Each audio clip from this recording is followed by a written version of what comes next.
dia, turma! Tudo bem com vocês? Espero que sim. Vamos iniciar mais uma aula de literatura hoje. Hoje nós vamos ver aí o conteúdo do realismo, enfim, uma escola nova, né?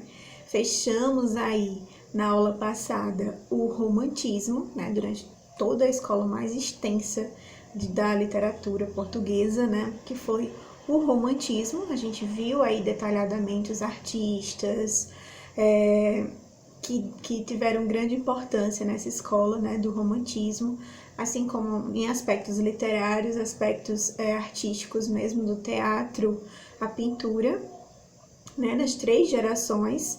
E a gente fecha aí esse ciclo durante esse tempo todo, a gente passou estudando, e agora a gente chega para a escola realista, né? E o que foi o realismo? O realismo é um movimento cultural e literário, tá? Que surgiu aí no século XIX, em oposição, ele é totalmente oposto ao que a gente viu no romantismo, tá? É uma escola literária que usa uma linguagem clara e objetiva, tá?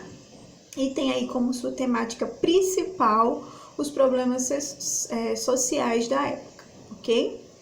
E aí o realismo, que foi um movimento que surgiu aí na Europa na segunda metade do século XIX, tá?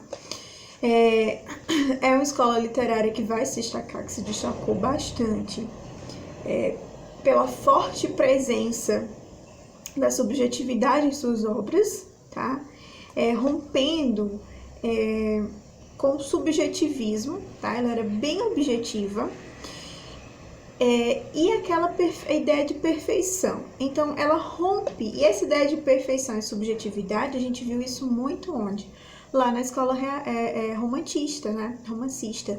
Então, quando a gente vem para cá, para o realismo, essa subjetividade, essa ideia de perfeição estética é totalmente rompida.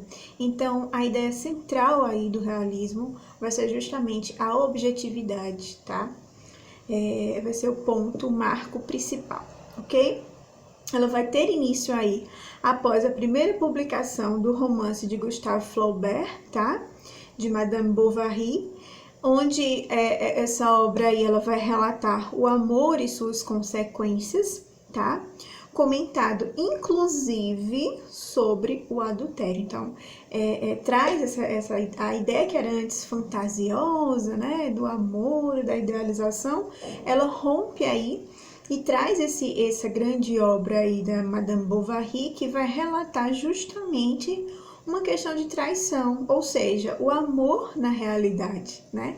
Não existe aquele amor fantasioso. Aqui a gente já percebe que esse amor ele também passa pelo desgaste e pela traição, tá? Após aí esse acontecimento, a escola literária ela vai começar aí a se expandir como uma forma de reação ao exagerado sentimentalismo, tá? Do romantismo, como eu falei para vocês.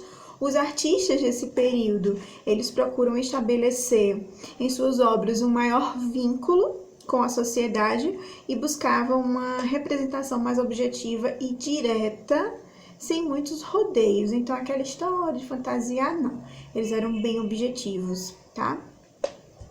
E aí, esse objetivo, ele era de propor maior aproximação do público com a realidade, tá? Negando tudo que fosse extremamente perfeito. Aquela ideia de perfeição, ela é rompida. Nem tudo é perfeito. A gente precisa trabalhar com a realidade, com os pés no chão, tá? Para entender melhor o realismo, é preciso compreender o seu contexto no continente europeu, tá? Pois o movimento aí foi influente no âmbito da literatura, artes plásticas e teatro, tá? Além disso, trouxe grandes mudanças para a literatura brasileira, ok? E a gente vamos entender aí o aspecto histórico, tá? Que vai acontecer nesse movimento aí dessa escola literária do realismo. Na Europa, o período que marcou o realismo ficou conhecido como Belle Époque, tá? Com a Revolução Industrial criada na Inglaterra e espalhando-se aí por outros países, o capitalismo ele começa a se fixar, tá? Nos grandes centros urbanos e a busca pelo aumento de produtividade fortalecia dentro das indústrias a utilização de materiais e ligas, tá? Tais como o aço, como o petróleo e a eletricidade. Diante dessas mudanças da economia do mundo, o realismo ele vai crescer aí enfrentando momentos bem difíceis, tá? Na história, marcado pela presença das rebeliões e insatisfações políticas, já que o capitalismo favorecia mais a classe burguesa.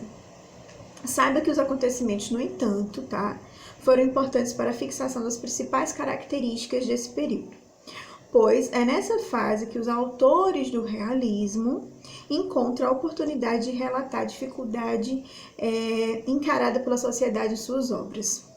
Diferente dos antigos movimentos culturais do realismo, apresentava um caráter ideológico, tá?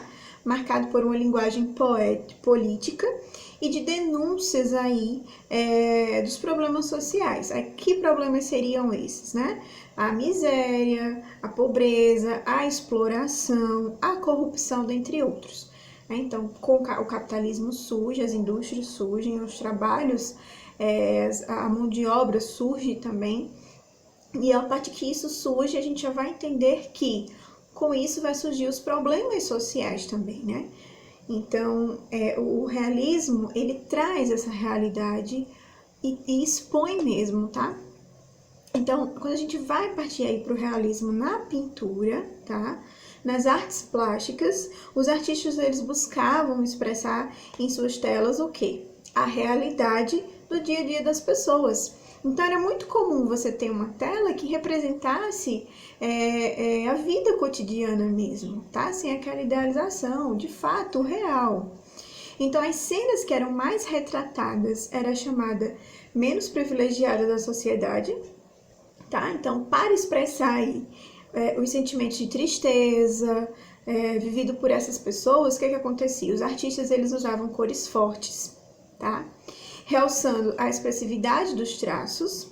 O pintor francês, por exemplo, Gustave Courbet, foi uma personalidade de destaque na pintura realista, tá? Os seus quadros eles chocaram o público pela forte influência da situação envolvendo problemas sociais, tá?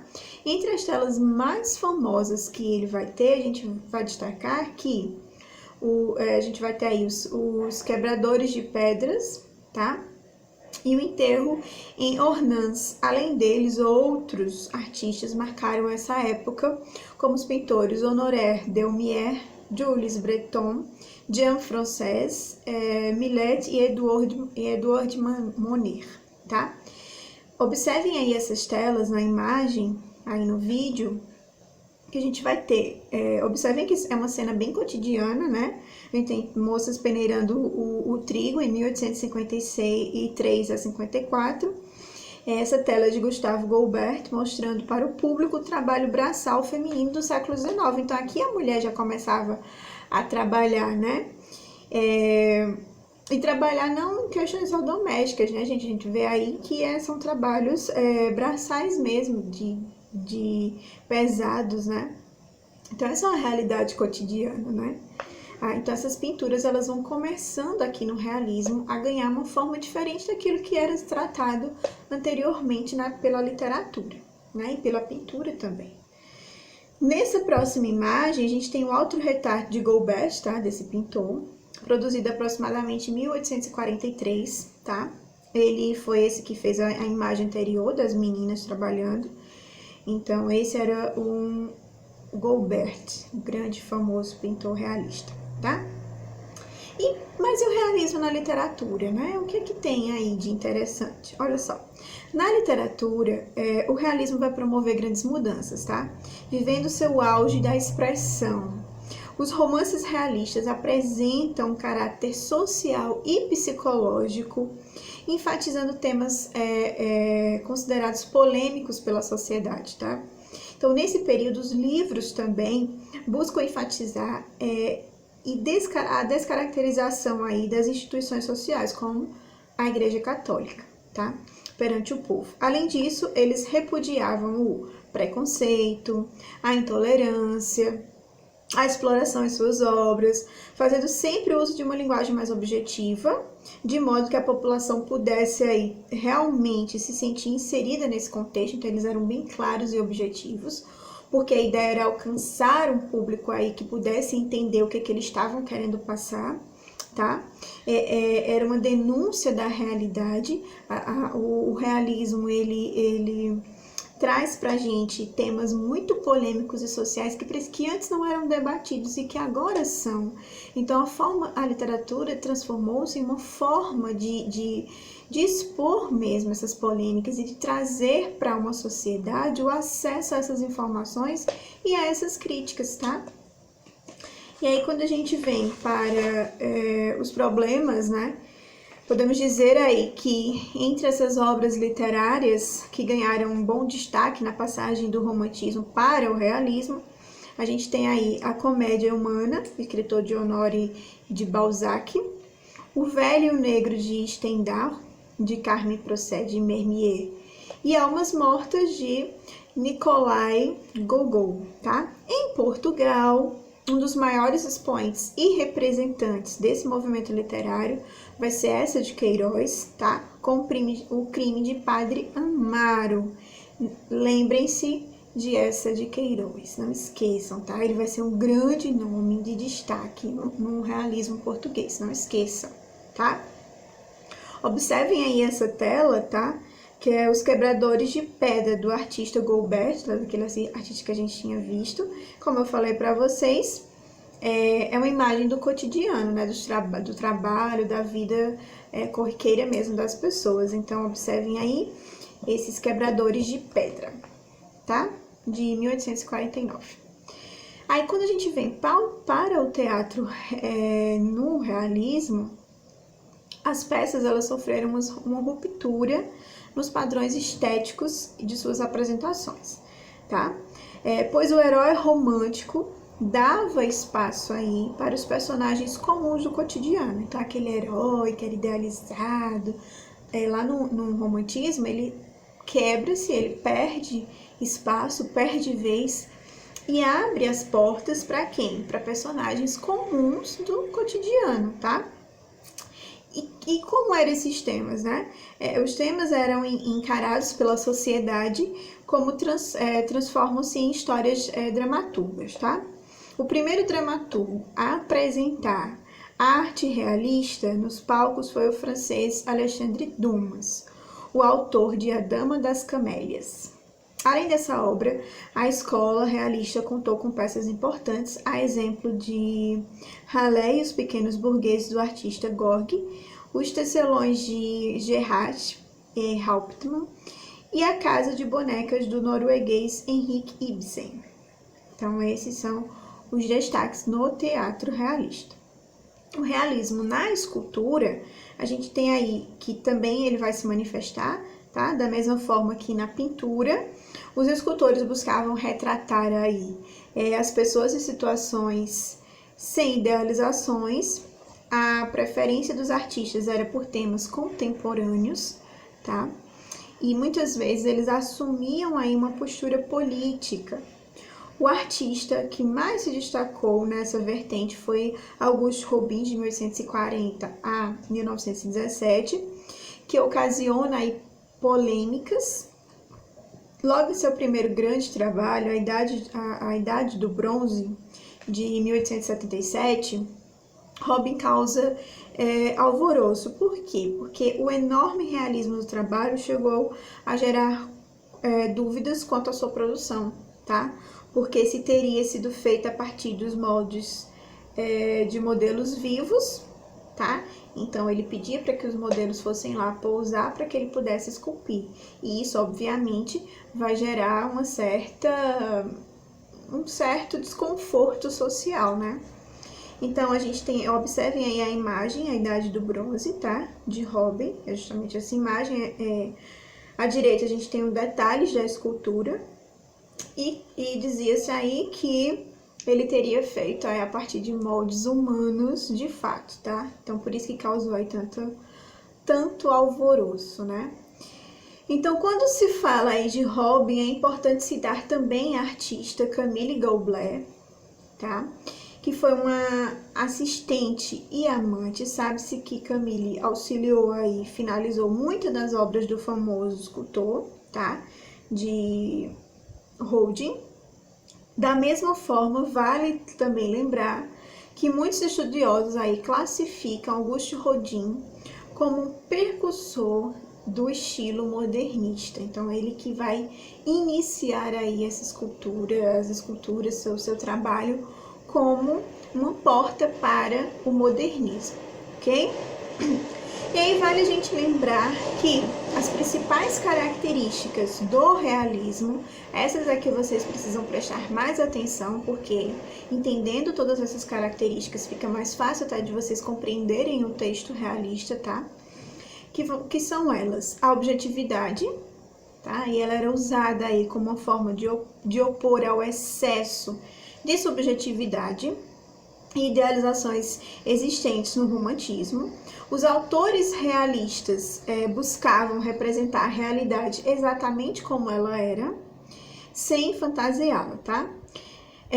A correção e clareza de linguagem. O realismo usa uma linguagem direta, certo? E objetiva, era fundamental para manter a ideia de representar a realidade verdadeiramente.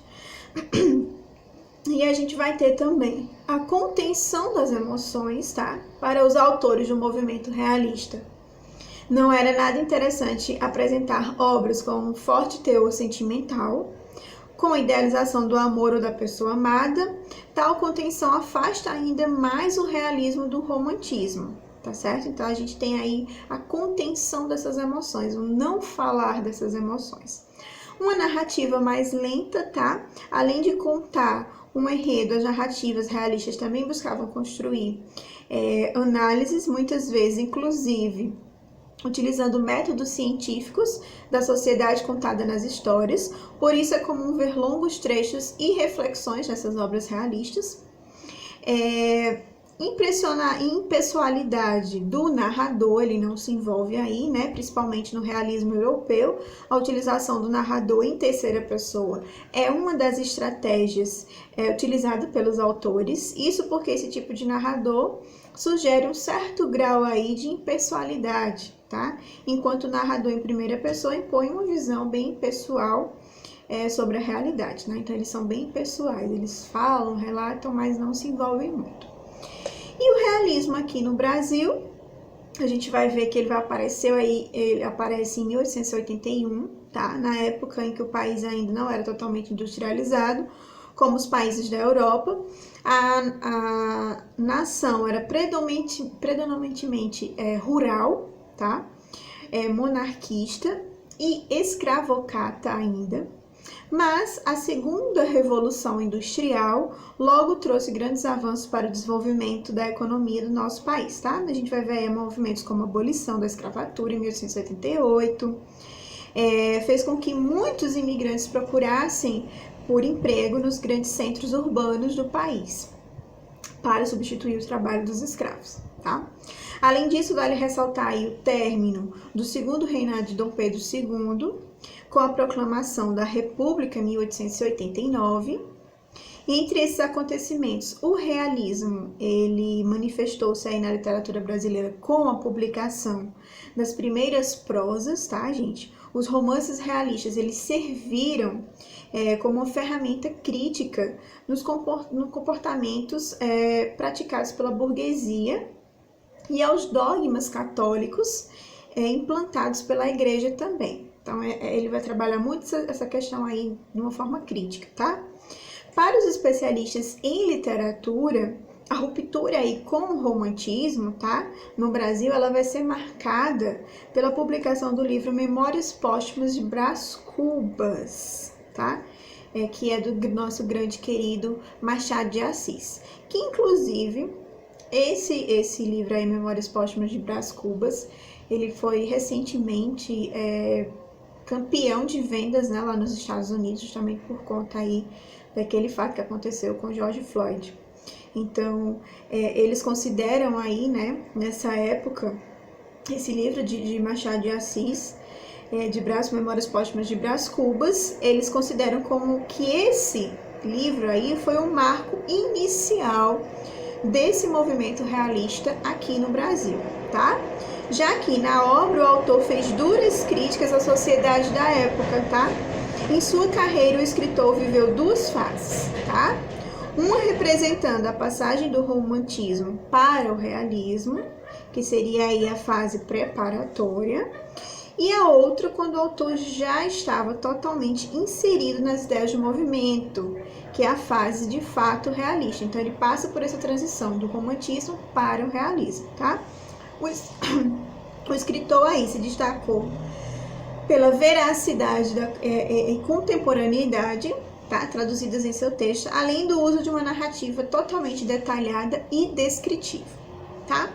Machado de Assis escreveu aí contos, poesias, romances, crônicas e peças de teatro. Além disso, vale lembrar que ele foi o fundador da Academia Brasileira de Letras, né?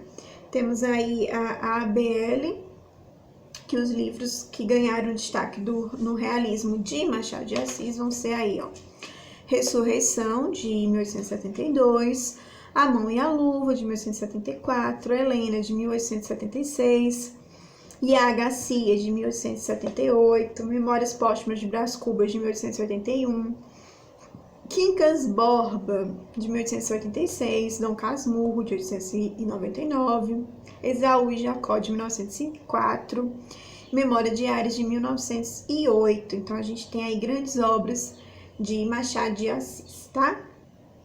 Aí a gente tem uma imagem dele, tá? De Machado de Assis, esse grande escritor que abriu as portas aí para o realismo e que trouxe tantos temas relevantes para o realismo brasileiro, né? Então a gente tem que, além de Machado de Assis, também merecem destaque especial outros grandes nomes da literatura realista aqui no Brasil, que são eles Raul Dávila Pompeia, de 1863 a 1895.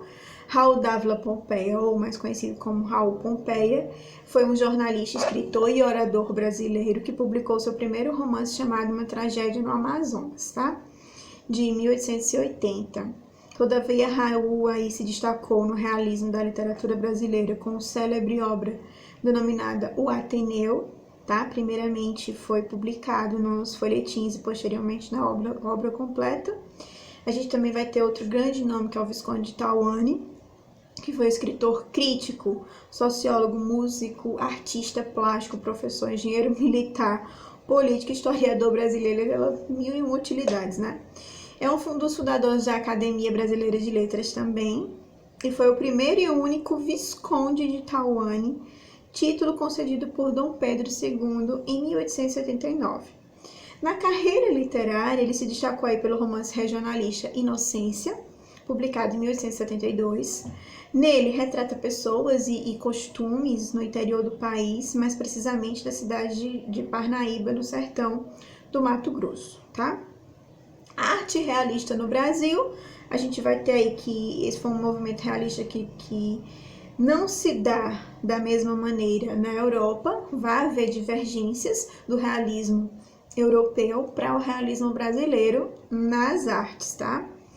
Aqui o realismo ele era expresso com temas de paisagem, é produzido pelos artistas Benedito Calixto e José Pansetti, na representação de um povo simples. Aí vai ter temas rurais, temos também Almeida Júnior. No que se refere ao caráter social, podemos citar aí um dos grandes nomes, que vai ser Cândido Portinari, tá?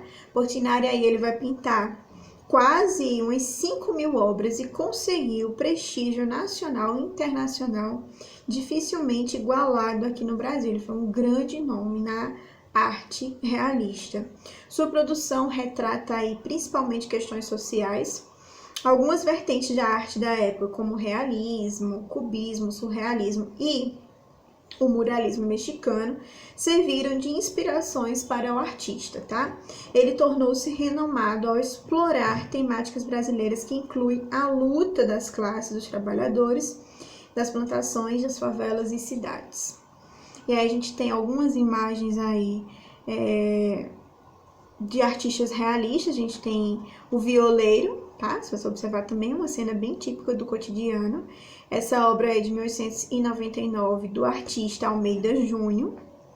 A próxima imagem, a gente tem aí o Mestiço, tá? Que é uma obra de 1934, de Cândido Portinari, tá? Ele valorizava, exaltava aí, né, o mestiço, trazendo aí o Portinari, só fazendo uma análise dessa obra dele. Exibe o retrato de um homem forte de braços cruzados, um trabalhador em uma lavoura de café. A cor da pele e os traços do sujeito, além do título da obra, O Mestiço, indicam que se trata de uma pessoa mestiça, de fruto da mistura entre a população negra e a população indígena e branca, tá? Podemos dizer que a tela Mestiço de Portinari, embora tenha cunho fortemente realista, foi produzida aí no contexto histórico da segunda geração modernista no Brasil de 1934, tá? Logo há um sincretismo em sua composição, ou seja, um resgate histórico. A tela Mestiço foi produzida com a técnica de óleo sobre tela, tem dimensões de 81 a 65 centímetros e hoje pertence ao acervo da Pinacoteca do Estado de São Paulo, aqui no Brasil, tá? Então, com isso, a gente faz aí uma introdução do que foi o realismo. Nas próximas aulas, a gente vai se deter mais aos artistas individualmente, tá? Eu espero que vocês tenham compreendido e qualquer dúvida já sabem, estou aqui para ajudar todos vocês. Então, um forte abraço, um bom fim de semana e até a semana que vem. Tchau, tchau!